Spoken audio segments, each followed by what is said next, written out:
Hey everyone, Namaste. This is your star weather forecast for Sun ingress into Aries, spring equinox, March 19th, 2024. Venus and Saturn conjunction, March 21st, 2024. So we're going to be talking about the spring equinox chart. And part one of the analysis applies to any time zone in the Pacific West Coast.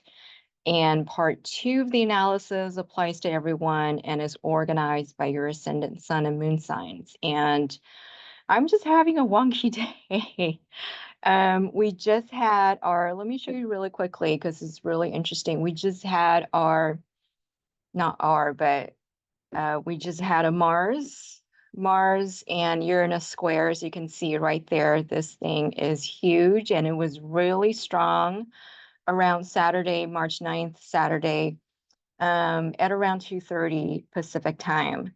And I really, really felt it because with my natal moon, this square actually formed what we call Thor's hammer aspect in astrology. And it's just a very willful aspect where we just want to act out our stresses. We want to steamroll towards our goals, towards our will, and create chaos in the middle. It's just like, even if the road is all clear and everyone is supporting us, what we feel like doing if we're under the influence of Thor's hammer is that we want to find plates to break. We want to cause destruction on our way to achieving whatever it is that we want. And I just really, really felt that energy. And it's still continuing right now a little bit. I'm at the tail end of it, but still feeling that energy. So I'm going to take it slow today and hopefully I get through this. But back to the presentation. So part one is going to be mostly, it is going to be for those in the Pacific West Coast because we're going to look at exact aspects, conjunctions, exact placements, which means the ascendant would change when I change time zones. So the first part is just for the Pacific West Coast, again, that includes California, Oregon, Washington, parts of Nevada, West Nevada, and parts of Idaho, and of course, West Canada and West Mexico. So if you're in any of those time zones, part one is for you. And then part two is organized per your ascendant, sun, or moon signs. So for that part, it doesn't have to do with ascendants anymore. It's how these placements, which we're talking about, sun ingress into Aries and Venus-Saturn conjunction, and how these placements would apply to your chart based on your ascendant, sun, and moon. So this part is for anyone, no matter where you are in the world. So here we go. So part one, first, what is the spring equinox chart, right? It's very easy. It's just the ingress chart of sun entering Aries at 0 degrees. It's also called the astrological New Year chart. We call sun going into Aries the astrological New Year because Aries is the first sign of zodiac. Very simple. And so as Aries is ruled by Mars, it gives us our motivation for the whole year, where we would like to roll up our sleeves and get to work. And it tells us where we can expect to want to sow the seeds and reap by harvest, reap by the end of the year. So that's the chart right there. Sun is 0 degrees Aries, also the spring equinox chart. And so for this chart, we look to Mars as the ruler of the spring equinox chart because, Sun is in Aries and Aries is ruled by Mars. And we look to the ascendant ruler to see the quality through which we would approach this new motivation. So Mars is going to tell us the what. What do we want to work on? Where do we feel compelled to have actions in? Where do we feel compelled to put our efforts in? Where are we zoned in terms of our motivation and passion? But the ascendant tells us how we're going to approach it, how we're going to approach this motivation. So this really gets interesting. So with Mars in the 5th house of Aquarius, you can see Mars right there. And this is the 5th house of the spring equinox chart.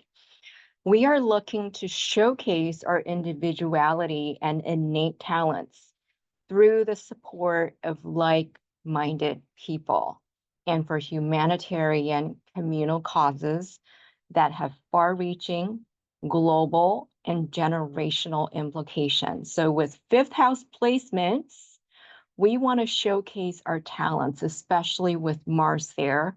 We have this drive, we have this impulse to want to showcase our natural talents, but because it is in the sign of Aquarius, we want the support of our community. We want the support of like-minded people to get us there together. And chances are the causes that we're really interested in also has humanitarian undertones, even just very overt tones of these humanitarian themes, because it is Aquarius. So whatever it is that we want to effort, whatever seeds that we want to sow, however we would like to plow our fields, it is for the purposes of manifesting something that's far-reaching, that's global, that is generational in its implications. And this is a time where we feel deeply motivated and compelled to apply our essence, spirit, and natural gifts toward a greater cause. So this is just describing Mars in the 5th house of wanting to really harness our talents, show our talents, and in Aquarius for the sake of the collective. And with North Node Mercury Chiron conjunct in Aries, we're talking about this cluster right there in the spring equinox chart. We might have to encounter unpleasant information and be reminded of past wounds in the process, but we are embracing the healing. So with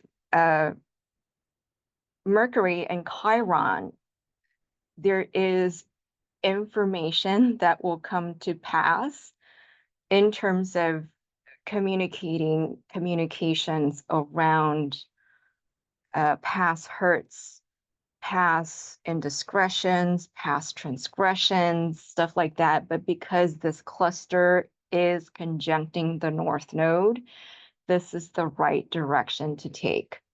North Node in Aries has been a big player this year just because we're having all sorts of transits, and these are big transits, especially with Chiron. These are big transits that have been going through a North Node. And so we know that we are going to be processing a lot of the internal woundings that have affected our progress forward this year. It's going to be really about consciously, mindfully processing what comes up. And in the 7th house, these feelings of hurts are coming up through the partnerships, are coming up through, remember we talked about Mars and Aquarius in the 5th. We want to be able to showcase who we are through working with like-minded people, working with the community, working with the collective. And yet, in terms of partnering with the collective, the partnership actually triggers or activates a lot of our past wounds. It doesn't have to be, this lifetime past. It could be other lifetimes past, if you believe in reincarnation, that sort of stuff. But you don't have to. It could just be from, stories from the past, experiences from the past where they're coming up, the memories are coming up to be processed. We carry repressed memories somatically. And so even if in terms of your mind, you're not able to remember these memories and words or in sentences and episodes and actual events, there is muscle memory that will carry these woundings. Sometimes they can be traumatic as well. And they are carried within our muscle memory, within our emotions that sometimes don't even get to our conscious speaking mind. They're just a feeling if there's something off. So this chart is showing us that as we move forward in partnering with others in order to advance our own agenda, which is we want to be able to use our talents. We want to be used. It's like, God, you created me. I want to be fully used. Please use me. So as we get in that energy, we also get into opportunities to be activated internally in some really deep places where we have to negotiate an out with ourselves. We have to learn to talk within. We have to learn to negotiate within and negotiate without for these partnerships that we want to work. So that's going to be coming up. But again, we're embracing the healing, because Chiron together with North Node, always a great sign of being open to healing. So an example that I gave in the 2024 forecast would be something like Lindsay Sterling applying her gifts in music and lending her social platform to marine biology research, like communicating with marine mammals through sound to better learn about global warming. So in the case that I gave, it's not even about wounding within ourselves. It could be, but it could be dealing with wounds on a greater, more global scale, such as the wounding of Mama Earth. How are we going to resolve it? And in order for us to resolve it, in order for us to research it, we have to face the hurt. And so I know this could be really far-fetched, but who knows? She might actually do this. Who knows? Just throwing it out there. It's almost like Lindsay Sterling, who's a very famous YouTuber, who, well, I would say she's a violinist first and then became a really well-known YouTuber. And she does these amazing videos, just music videos of her violin work. And I could just really see under this influence, it will be as if she can partner up with a certain professional field that seem to have nothing to do with her. I just chose marine biology because, the Piscean energy is also strong in this chart. Pisces, Neptunian energy, which stands for water and ocean, right? So it's almost like she would partner up with something that's so off the wall, not off the, so seemingly incompatible, but they fit. So she could work on communicating with marine mammals through sound, or even just lend her tremendous online platform to marine biology um, um, restoration or some sort of marine biology research that allows us to study global warming better, something like that. So that's one example that's on a bigger scale, but it could come down to the personal scale as well. So it's fascinating that the quality with which we would approach this urge and desire to use our talents for the greater good appears on the gentle and reciprocating side.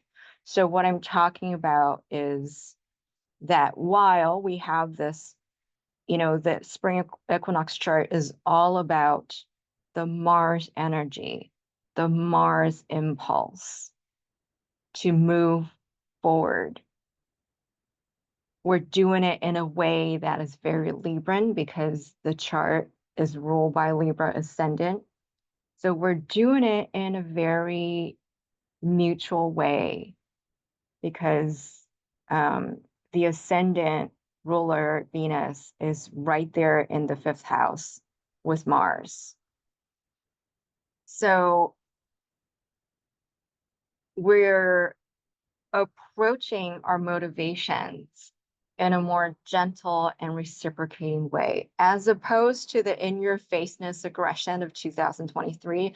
Last year, 2023, I still remember it was right there with the Lunar New Year chart having Gemini ascendant and Mars right on the ascendant. We were very much about in your face communication, take it or leave it. This is me. I'm going to shout it out to the world, regardless of repercussions. That's 2023. So with Libra ascendant conjuncting South Node, we're willing to meet the other in the middle this year and even step into other people's shoes and approach our goals from a we mentality that seeks out the path of the win-win. And there is your South Node right there on the ascendant, which really means we are more willing to deign to the opinions of the other person, not even sometimes deigning, sometimes needing to traverse between going to extremes, needing to integrate the extremes, as in sometimes we overcompensate, overcompromise, and we lose our own opinion. So we want to watch out for that. Another extreme side of the South Node is that we do too much of compromising. We are too encompassing of everybody else's opinion and positions except ours. Venus and Pisces can sometimes become everybody's advocate, everybody's best friend, and forget that, hey, I matter too.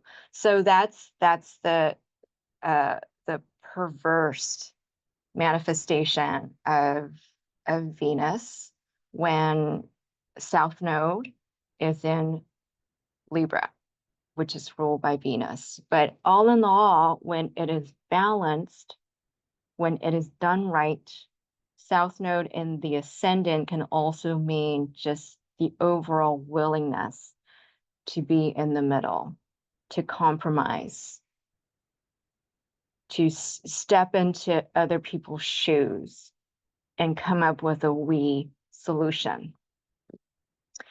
And further, as I mentioned, Venus exalted in Pisces and Mars following and supporting Venus. From Aquarius, our Mars motivation is following the leadership of Venus, which is connected to the spirit of great love, agape love, love that is connected to the universal consciousness. In other words, we're leading with diplomacy rather than aggression. And let me just point really quickly to the chart. So Mars is right there in Aquarius, being the chart representative, and Venus is exalted in the sign of Pisces.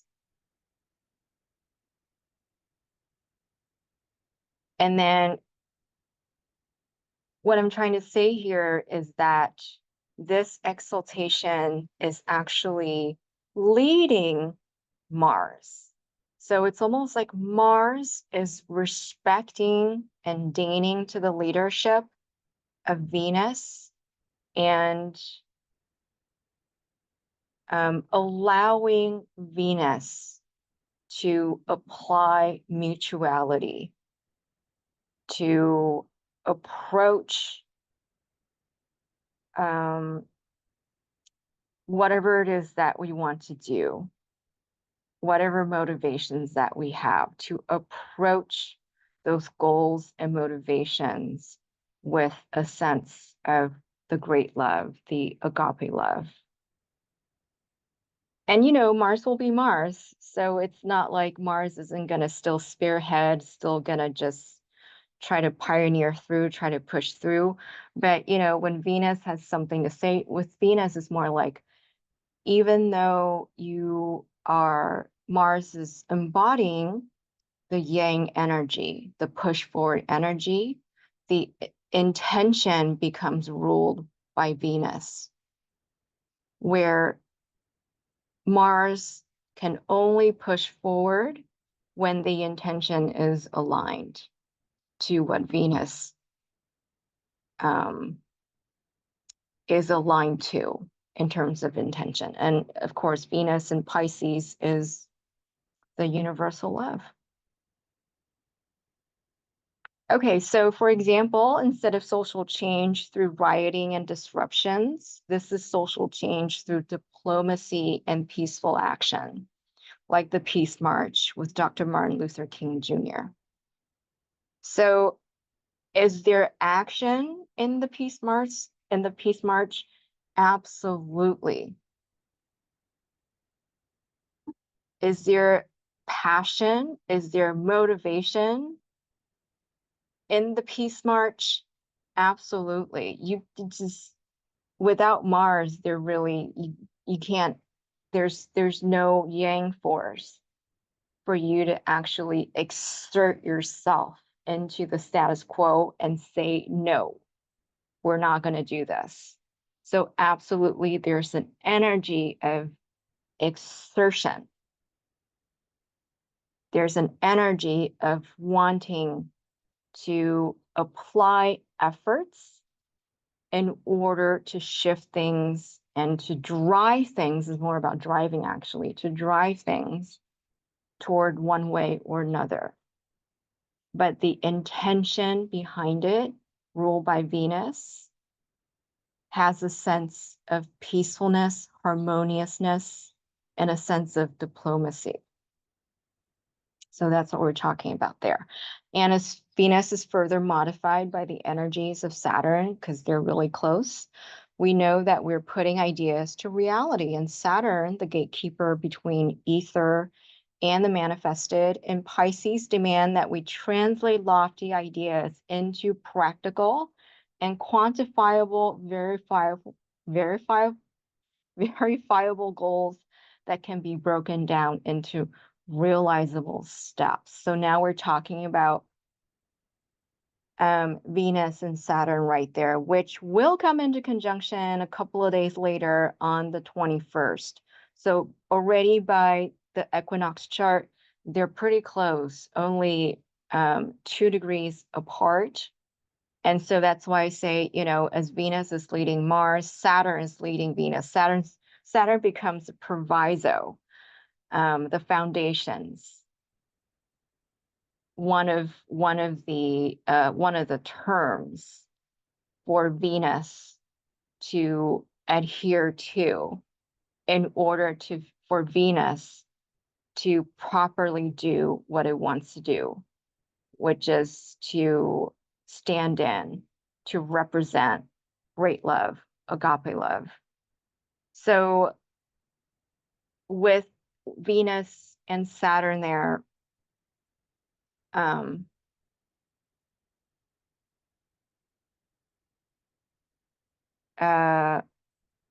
this is demanding that, again, we translate lofty ideas into practical, quantifiable, verifiable goals. So Saturn really needs us to make everything practical, to translate ideas into material terms, into quantifiable terms. So you can't just say, oh, I want to make my life beautiful. Saturn doesn't accept that. Like it doesn't go against it. You can't just say, oh, I want world peace. Saturn does not accept that. So in Martin Luther King Jr.'s example, the intention can be because, you know, Venus is ruling the ascendant in the spring equinox chart. So we know that the quality through which we want to act is going to be Venus based, which is, you know, we want to have a quality of harmony. We want a quality of me and thou working harmoniously together. We want a quality of peacefulness, of diplomacy, and we want a quality of love, even. And Saturn's looking at that and saying, that's great. What are the steps? What are the concrete goals that we have to set down so that we could apply this quality to something concrete? So while we're saying, oh, world peace, Saturn is like, okay, great. So we want to talk about police reform. You know, we want to talk about the justice system being broken. Come on now. You know, let's look at what are then great. Let's talk about peace. What are the actual steps to justice, incarceration justice, legal justice, legal system justice? Saturn demands that. You can't just say, I want world peace and be done with it. Saturn puts you in the hot spot. So that's why with this chart, even though we've been dreaming a lot with Neptune in Pisces, as Saturn is moving through Pisces, it's going to meet Neptune, I think, in 2026. Don't quote me on it. I think it's around that time. It really is asking us to concretize our dreams, to make it into actionable steps. Okay, where was I? Okay, so now the Venus-Saturn conjunction on March 21st. This is the Venus-Saturn conjunction chart. Just adjust there, okay. So Venus-Saturn conjunction on March 21st, happening in the 7th house. Just right there. For the Pacific West Coast time zone. So confirms the theme of concretizing practical partnerships based on mutuality in order to reach a common goal that is aligned to higher ideals. Another practical example of this is government regulatory bodies partnering with nonprofits in order to fulfill their civic duty and reach their goals in social aid and programs.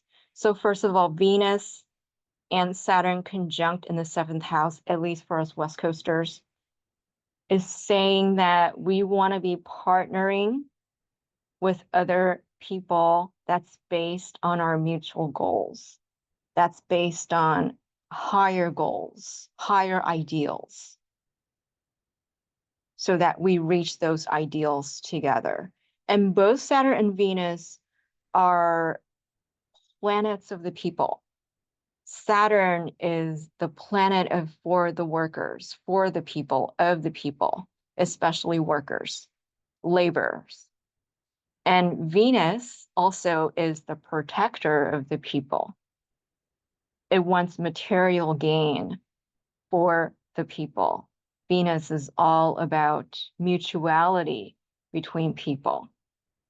So with this on a sort of a more mundane scale, this could be government or regulatory bodies wanting to partner up together, because Saturn can also mean regulatory bodies.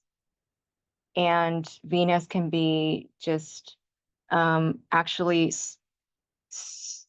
spiritual institutions.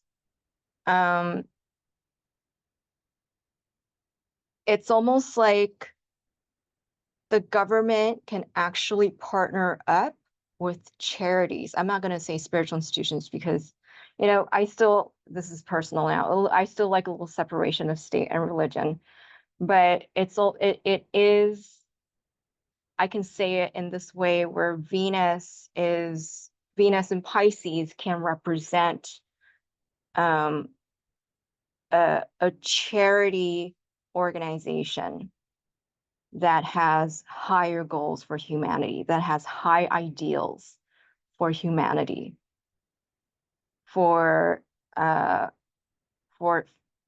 philanthropy.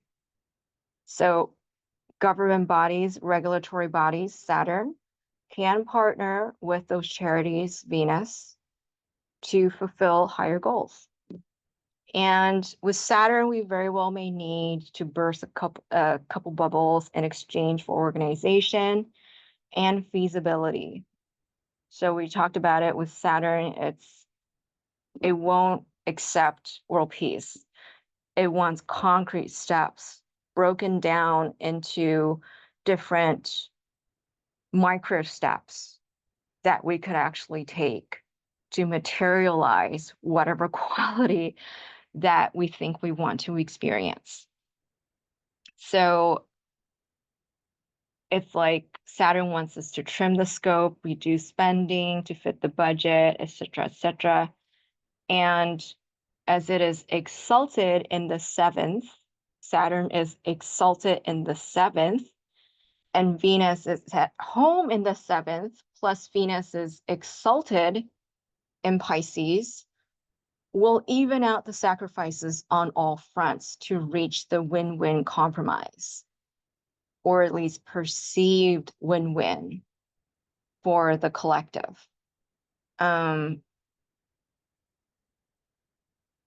So I don't know if I've mentioned this in the write-up, but usually with Saturn and Venus together, if we look at traditional interpretations, especially if we're doing our own natal charts and we just search online for Saturn and Venus, the most common interpretation for this is having limits in relationships, because Saturn limits and Venus is all about relationships. So the standard generic definition that we're going to get on the computer is that we'll experience challenges, limitations in personal relationships.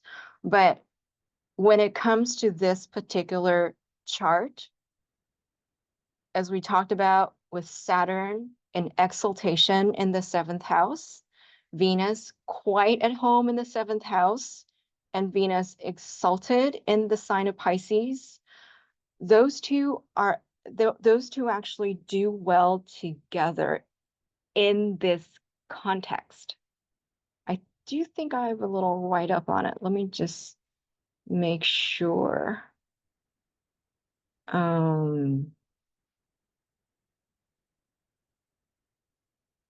Yeah, I'll talk more about this. Just a couple more paragraphs down. So let's come back to,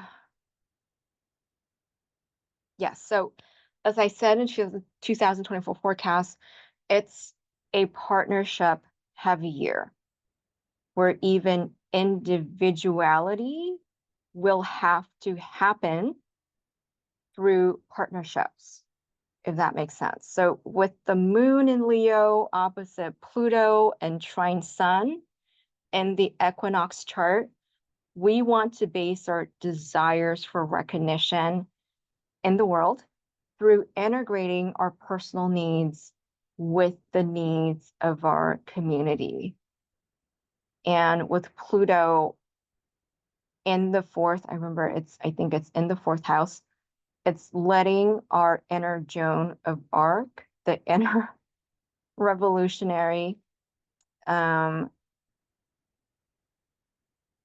the inner crusader shine.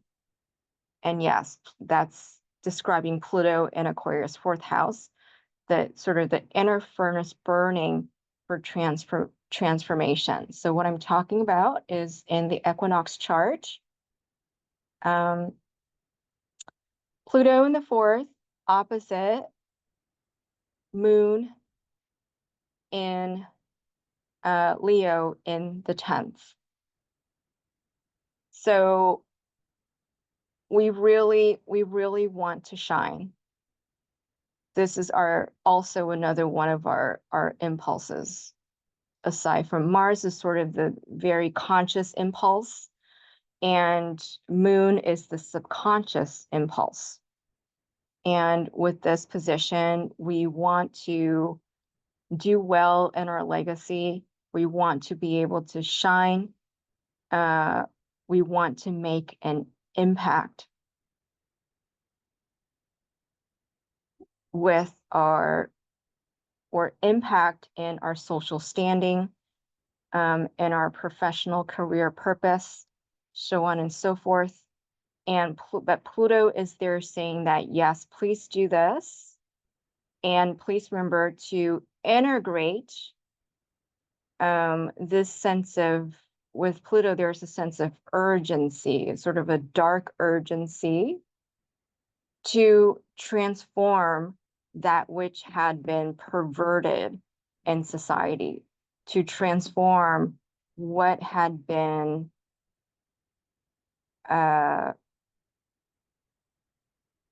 just not right, what had been abused in the collective, to transform the parts that have not been aiding the growth of the collective. So it's almost like Pluto is giving that unconscious command to the moon, saying to the moon, both are unconscious. Is really interesting. This is going to be, because fourth house is also the unconscious. So you have Moon, which is the unconscious, wanting to be seen, whatever that the Mars is efforting towards, we want to be seen because, Moon in this chart is ruled by Sun, and then Sun is ruled by Mars, and Mars is the spring equinox chart ruler. So it's like Moon is actually looking to Mars. Moon is actually talking to the chart ruler, which is Mars. So Moon is like, yes, subconsciously, I actually want to do well. I really want to do whatever Mars is telling me to do. And I want to shine. But this is all very unconscious. It's a unconscious drive. And that unconscious drive is further described, is further or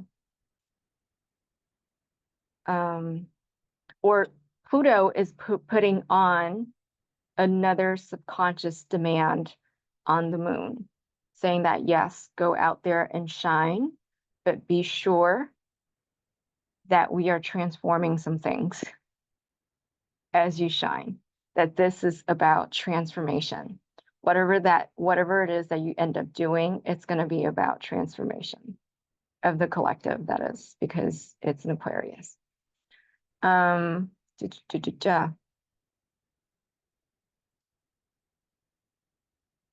Where was I? Okay. So use this crusading spirit for social change. And we're all going to feel it because it's Pluto in the fourth. It's almost like there's an inner furnace burning in our underbellies. with this chart, we'll just feel that extreme urge that is exploding from us, exploding out of us, where it's like we want to jump out of our skin. That type of urgency. And we really want to do this. And we don't know why, we don't know how, but we're going to do it. So remember to channel the force towards peacefully storing mutually beneficial intentions, as we talked about. The intentions and the quality of our interactions during the crusade is ruled by Venus. So just remember that. We could feel the burn inside, we could feel the urgency, but our action, but the quality of our action needs to be mutually regarding, needs to be harmonious, needs to be even soft, charismatic, diplomatic. It needs to be of building rapport, of mutual respect, so on and so forth. Doesn't matter how much you're burning inside. It's like, no matter how much injustice that Dr. King is feeling, the anger, the crusading spirit that he's feeling, he acts peacefully. I mean, he can speak really forcefully, but look at his actions. His actions, the intentions are one of harmony and peace. That's why I brought up Dr. King, because that's the sort of motion that we're going to be put through. That's the experience that we're going to be put through. It's like we're going to be so reactive. We're going to feel such strong emotions. Pluto burning in the fourth house ain't fun. We're going to see a lot of things, perverted things in society that are coming out. It's like, oh my God, you were abused. How? Oh my God, this company has caused so much destruction of Earth, or that, oh my God, the carbon footprint for Google is still wet. Don't quote me on it. I don't know. I bet they're doing really well. Just actually, sorry, I even made up that example. Google is the king where I live. So sorry, king. So it's like we're gonna see what is just not right. We're gonna see really try not to swear, find really effed up stuff in the world around us, even within us, within our own family systems. Fourth house is family system. So for some of you, it may not be external. It may be seeing just seeing the perversion, seeing the abuse, seeing the addictions that are finally being revealed to you, where you can't be in denial. So as all these things are being revealed to you, there's going to be a sense of burning from the inside for change, for transformation.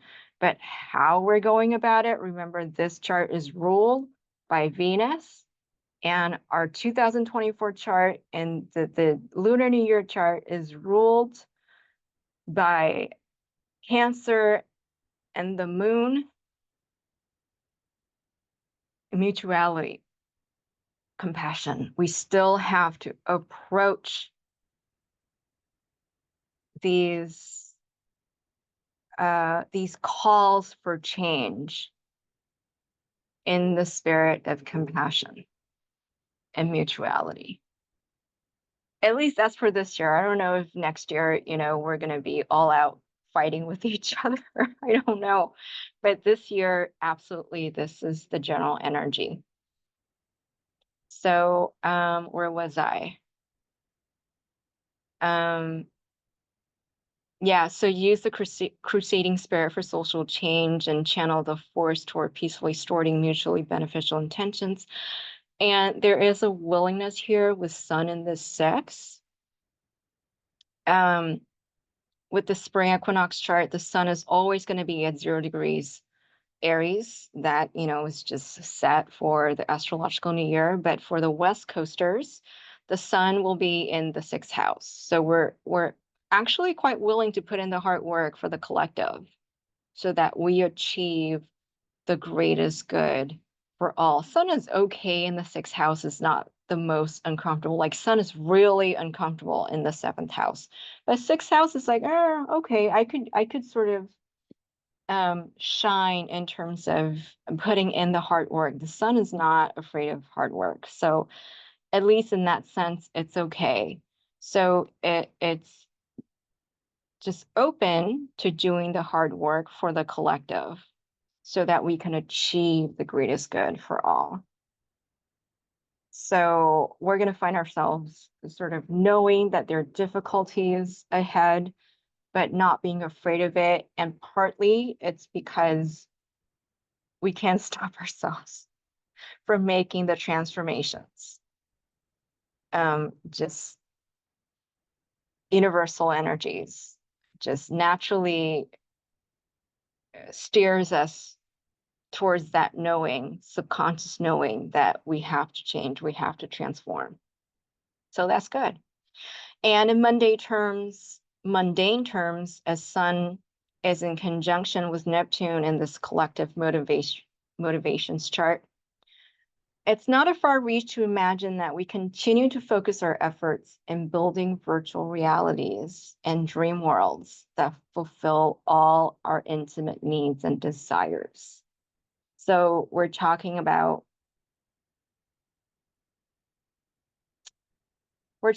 this right there, Sun in the sixth. It would have conjunct with Neptune around March, I think, because it's days.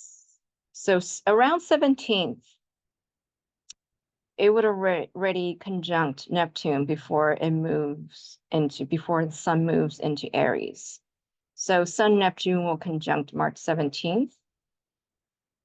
And this looks to the conjunction. Imagine if it's March 17th and Neptune and Sun are conjunct in Pisces, they would look to Jupiter in the eighth house, which is, very obviously investors. Angel investors in investing in the billions, so on and so forth. So, where was I?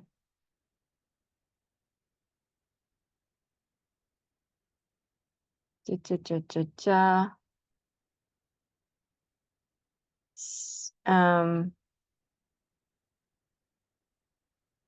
So investments in virtual reality and virtual machines in any fringe industry continues to expand and do well as chart ascendant Venus, who rules financial resources, is in mutual receptivity to Jupiter in the eighth house of investments.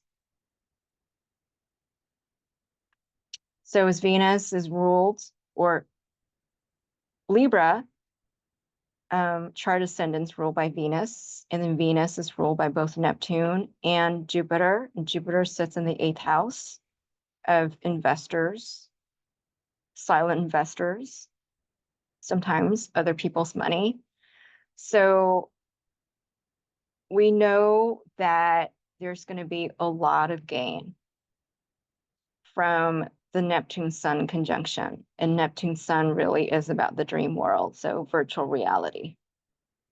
And work, it's the actual solid work. Sixth house is about the solid workplace. So those, if you're in a workplace environment that has to do with building virtual machines, congratulations. Your stock is going to explode because eighth house is also stocks and investments. And you know what I'm saying here really is a no-brainer. We know this just by osmosis, just by you know, being in the Silicon Valley environment. We already know this, but it's just fun to look at the chart corroborating with what we already know within our six senses.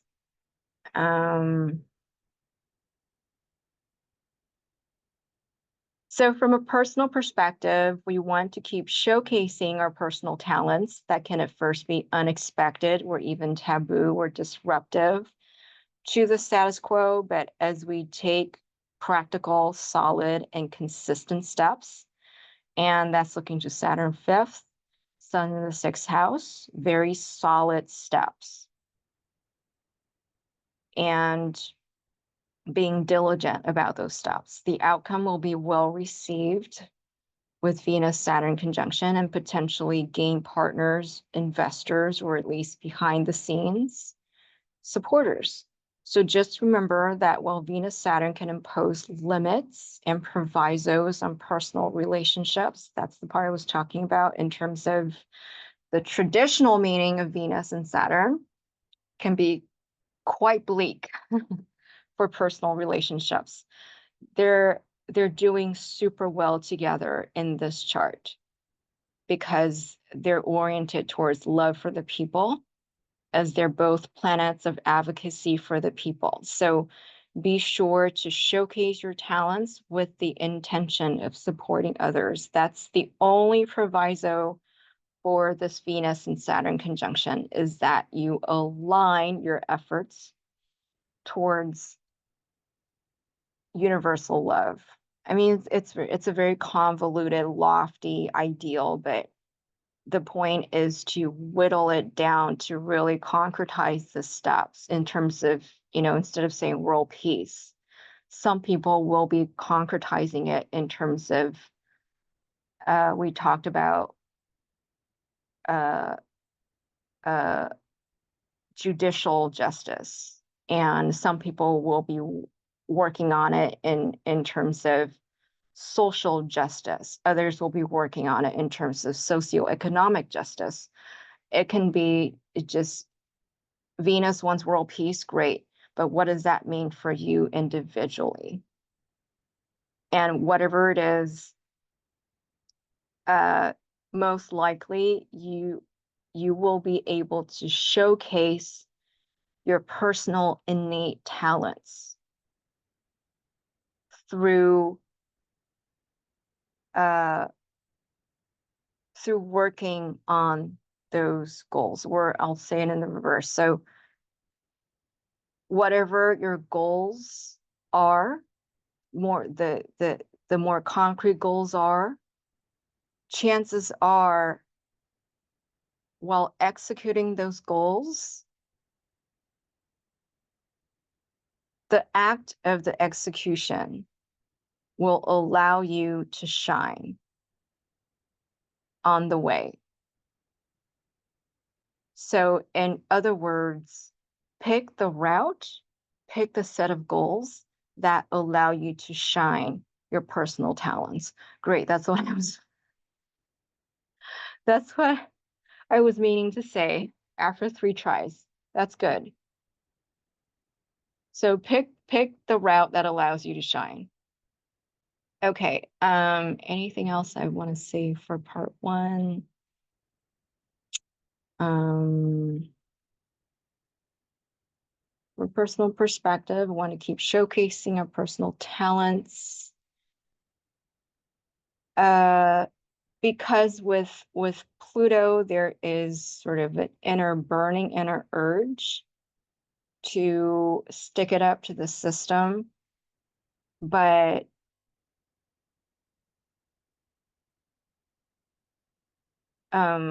remember, we want to take practical and solid, consistent steps that are also diplomatic and harmonious. I know there's so many pieces in this to integrate together, but we have a whole year to do this. Again, this is the astrological New Year chart. So we're reading the energy that is available throughout the year. So we have a whole year to do this, to adjust, to readjust. So just remember it's your time to shine and shine towards the arena where you will be helping to resolve the injustices that you're seeing, helping to start to resolve the transgressions that you're seeing.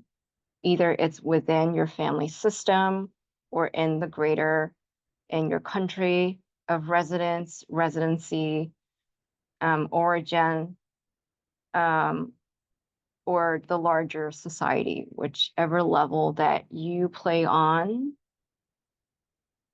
Remember to match it with your natural talents and go there. Okay, so I think that's all I want to talk about for the first part. Like that's not enough already.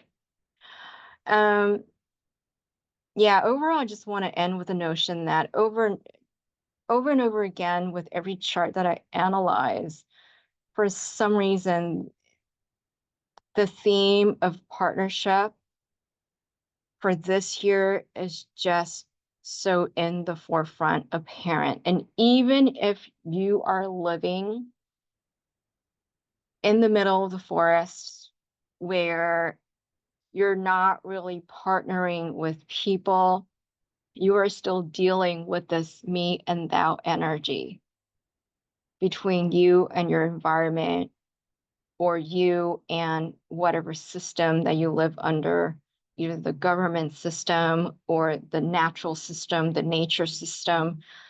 It's a relational. It really, I think this year we're clearing out, as I said, we're clearing out the gunk where we need to transcend past relational conditionings in order to see a new vista through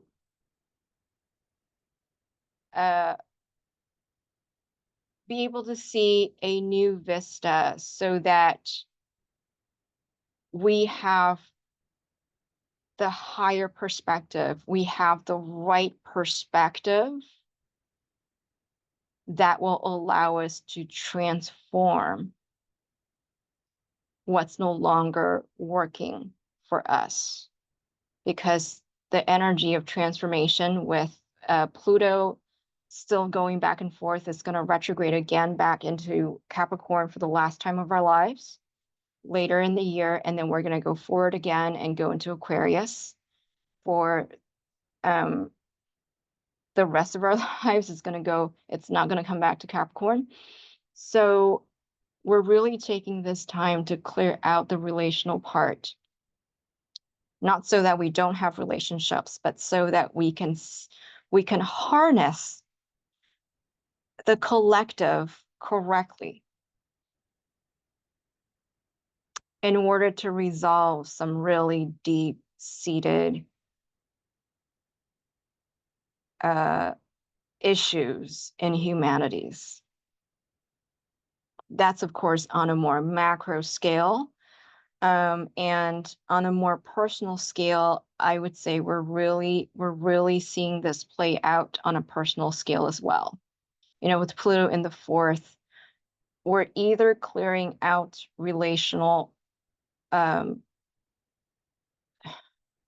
we're clearing out the subconscious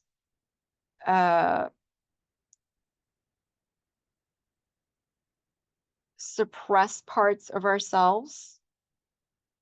I'm going to say conditioning. I think the more technical word that I'm looking for is conditioning that lead to addictions, that lead to negative cycles. We're clearing out that part of us that's still running on unconscious loops, conditionings, so that we could support a new growth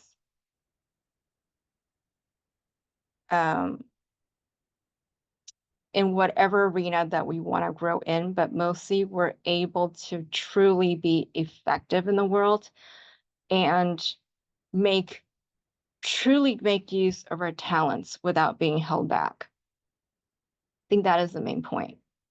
I think for a lot of us, the pain isn't in having gone through traumas, having gone through difficult times. And I don't think any of us, most of us are afraid of going through challenges, difficulties, traumas, going through just God knows what.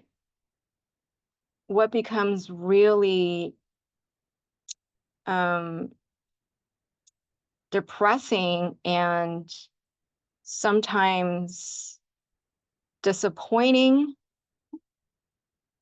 Um, what is that word?